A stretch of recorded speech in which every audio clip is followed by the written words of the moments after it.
नमस्कार दोस्तों, स्वागत है हमारे YouTube चैनल पे। आज इस वीडियो में आपको बताने वाले हैं एक्सेल में कंपैरेटिव ऑपरेटर कैसे काम करता है। आज आपको कंप्लीट गाइड करने वाले हैं, तो चलिए वीडियो को शुरू करते हैं। दोस्तों सबसे पहले आपको देख सकते हैं यहाँ पे हमने ऑपरेटर लिखा हुआ है और यहाँ पे नेम लिखा हुआ है। एग्जाम्पल में आपको बताएंगे और साथ में रिजल्ट आपका क्या आएगा। और दोस्तों रिजल्ट आपको ट्रू एंड फॉल्स में ही बताएंगे, क्योंकि ये सारे जितने ऑपरेटर हैं ये ट्रू और फॉल्स में ही दिखाते हैं। बाकी अगर आप कंडीशन की बात करें तो कंडीशन आप लगा सकते हैं। जैसे मान लीजिए अगर ये चीज़ सही हुआ तो क्या आना चाहिए, सही आना चाहिए या कुछ नाम लिखाना, इस तरीके से भी आप बना सकते हैं। लेकिन आपको ओनली ट्रू एंड फॉल्स में ही बता देंगे कि क्या आना चाहिए। तो चलिए वीडियो को शुरू करते हैं और यहाँ पे बताते हैं। सबसे पहले दोस्तों पहला जो ऑपरेटर आता है ये होता है इक्वल का। जैसा कि आप देख सकते हैं ये जो इक्वल का है इसका ऑपरेटर कैसे काम करता है, चलिए आपको दिखाते हैं। सबसे पहले यहाँ पे हम एग्जाम्पल लेते हैं, दो ऐसे एग्जाम्पल जिसको आपको समझने में आसानी हो। तो दोस्तों यहाँ पे एग्जाम्पल लेने के लिए हम थोड़ा से एक और यहाँ पे कॉलम को इंसर्ट कर ले रहे हैं, क्योंकि इससे आपको प्रॉपर तरीके से पता चल जाएगा कि ये काम कर रहा है या नहीं। तो यहाँ पे देखिए हमने इसको थोड़ा से एडजस्ट कर लेते हैं दोस्तों, यहाँ पे थोड़ा सा इसको एडजस्ट कर लेते हैं ऐसे। और यहाँ पे हम लिख देते हैं एग्जाम्पल 1, जैसा कि यहाँ पे जिससे पता चल सके कि हाँ ये हमारा एग्जाम्पल 1 है और ये एग्जाम्पल 2 है। तो यहाँ पे हमने वो एग्जाम्पल 1 लिख दिया और यहाँ पे दोस्तों हम 2 लिख देते हैं। अब यहाँ पे क्लियर हो गया है। चलिए अब दोस्तों यूज कैसे करते हैं। मान लीजिए पहले वाले में यहाँ पे हमारे पास 32 वैल्यू है और सेकेंड वाले में 45 वैल्यू है। अब यहाँ पे हम देखने वाले रिजल्ट में ट्रू आता है या फॉल्स। तो यहाँ पे आपको बता देते हैं कि इस कंडीशन में आपका आएगा फॉल्स। चलिए कैसे, चलिए देखते हैं। सबसे पहले आपको एक्सेल में फार्मूला लगाने के लिए आपको सबसे पहले इक्वल लिखना होगा। आपको फर्स्ट वाली वैल्यू को सिलेक्ट करना होगा एंड फिर से आपको इक्वल देना होगा, क्योंकि ये जो आपका होता है ये तो आपके जितने फार्मूले उसको यहाँ पे एक्सेस करता है, लेकिन जो सेकेंड वाला है ये आपका कंडीशन यहाँ पे चलाएगा। अब यहाँ पे आपको सेकेंड वाले वैल्यू को सिलेक्ट करना है और जैसे इंटर हिट करेंगे तो यहाँ पे देखिए फॉल्स आ गया। क्यों? क्योंकि इक्वल का काम ये होता है कि क्या दोनों वैल्यू बराबर हैं। लेकिन यहाँ पे देखिए एग्जाम्पल 1 में ये हमारा ज्यादा है, एक सॉरी यहाँ पे हमारा कम है और सेकेंड वाला ज्यादा है, इसलिए यहाँ पे कंडीशन हो गई हमारी फॉल्स। चलिए नेक्स्ट देखते हैं ग्रेटर देन। ग्रेटर देन का मतलब होता है बड़ा। अब यहाँ पे मान लीजिए हम लिखते हैं 45, उसके बाद यहाँ पे लिखते हैं 42।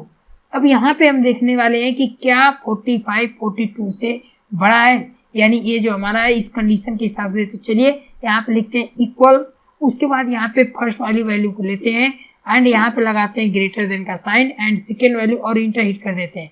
तो यहाँ पे रिजल्ट आ गया ट्रू। हाँ, यानी ये जो हमारे पास वैल्यू है ये हमारी ट्रू है, क्योंकि 45 बड़ा है 42 से। अब यहाँ पे नेक्स्ट जो हमारे पास आता है लेस देन।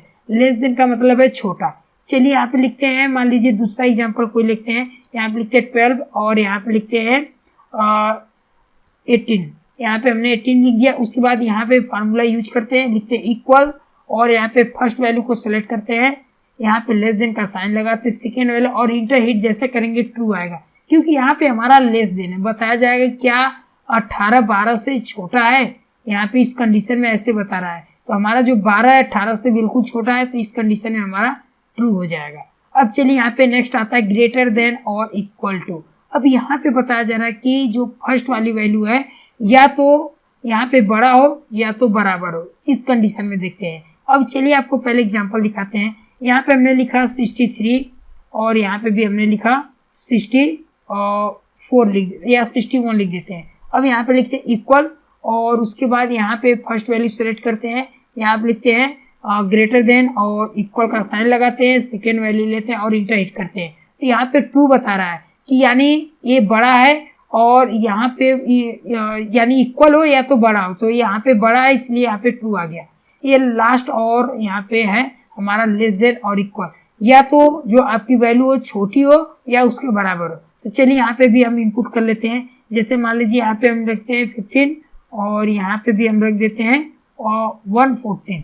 यहाँ पे देखिए हम 14 रख दिए। अब यहाँ पे फार्मूला लगाते हैं। तो यहाँ पे आपको क्या करना है, सबसे पहले आपको लिखना है इक्वल, फर्स्ट वाली वैल्यू को सिलेक्ट करना है एंड यहाँ पे लगाना है लेस देन इक्वल और यहाँ पे सेकेंड वैल्यू को जैसे इंटर हिट करेंगे यहाँ पे फॉल्स बताएगा। अब चलिए आपको एक एक एग्जांपल दिखाते हैं कि कैसे काम कर रहा है। यहाँ पे फर्स्ट वाले में हमने इक्वल दिया है, यहाँ पे फॉल्स आया। अगर यहाँ पे भी 32 लिख देंगे तो यहाँ पे देखिए आपका ट्रू आ जाएगा, क्योंकि इस कंडीशन में बराबर दिखाया गया है।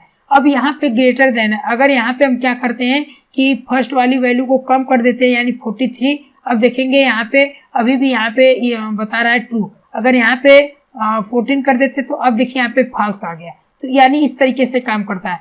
अब यहाँ पे लेस देन और इक्वल कैसे काम करता है, या तो यहाँ पे कम होना चाहिए या तो उससे ज्यादा, और सॉरी यहाँ पे कम होना चाहिए या तो उसके बराबर होना चाहिए। तो यहाँ पे हम 15 कर देते हैं और जैसे 15 करेंगे ट्रू हो जाएगा, क्योंकि यहाँ पे कम भी नहीं है और यहाँ पे बराबर है। तो इस सिचुएशन में आपका ट्रू आ गया। अब यहाँ पे एक है ग्रेटर देन और इक्वल, ये कैसे काम करता है, यहाँ पे बताया जाए या तो बड़ा है या तो उसके बराबर है। तो यहाँ पे हम क्या करते हैं, मान लीजिए यहाँ पे ट्रू है, अगर यहाँ पे हम कम कर देते हैं वैल्यू को, यानी वैल्यू कम कर देते हैं 25, अब देखिए यहाँ पे फॉल्स आ जाएगा, क्योंकि कंडीशन हमने बनाया कि या तो बड़ा होना चाहिए या तो उसके बराबर होना है। तो यहाँ पे बराबर नहीं है और यहाँ पे छोटा है, तो इसलिए एक कंडीशन यहाँ पे हमारी फॉल्स हुई। तो इस तरीके से कंपैरेटिव ऑपरेटर काम करता है। तो आपको कंफर्म समझ में आ गया हो कि कैसे ये काम करता है। तो अगर आपको कोई भी दिक्कत लगे तो आप नीचे कमेंट कर सकते हैं। मिलते हैं नेक्स्ट वीडियो पे और नेक्स्ट टॉपिक। तब तक के लिए जय हिंद।